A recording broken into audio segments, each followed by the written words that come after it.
झाडं रस्त्यावरही असतात, रोपटे रस्त्याच्या कडेलाही असतात, पण तरीही आपण ती आणत नाही. आपण म्हणतो रस्त्यावरची झाडं आहेत ती नको, मस्त एका नर्सरीमध्ये जाऊ, तिथून छान छान प्लांट आणू आणि मग आपण आपलं घर डेकोर करू. इतका फरक तर कळतोच ना आपल्याला. मग आपण माणसं ओळखायला का चुकतो?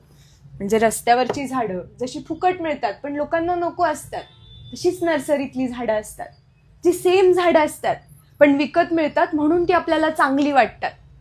आपण आपली किंमत त्या नर्सरीतल्या झाडांसारखी करायची, रस्त्यावरच्या रोपट्यांसारखी नाही. कोणी येऊन आपल्यावर थुंकून जाईन, कोणी आपल्याला पाणीही घालणार नाही लवकर, आपण सुकून गेलो तरी कोणाला फरक पडणार नाही.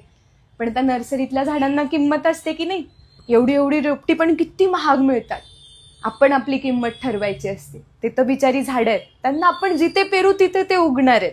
आपल्याला तर तेवढं नॉलेज आहे ना, आपण कोणासोबत राहायचं, कोणाच्या सोबत नाही राहायचं हे आपण ठरवू शकतो. आपण जागा निवडू शकतो.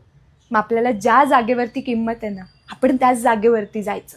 सगळीकडेच जर आपण गेलो ना, आपली काहीच किंमत राहत नाही. मग लोक ना गवतासारखं आपल्याला उपटून काढतात आणि गरज असेल ना मग दुर्व्यासारखं आपल्याला सीझनलाच विकतात. त्यामुळे अशा लोकांपासून लांब राहायचं आणि आपणच आपली जागा ओळखायची.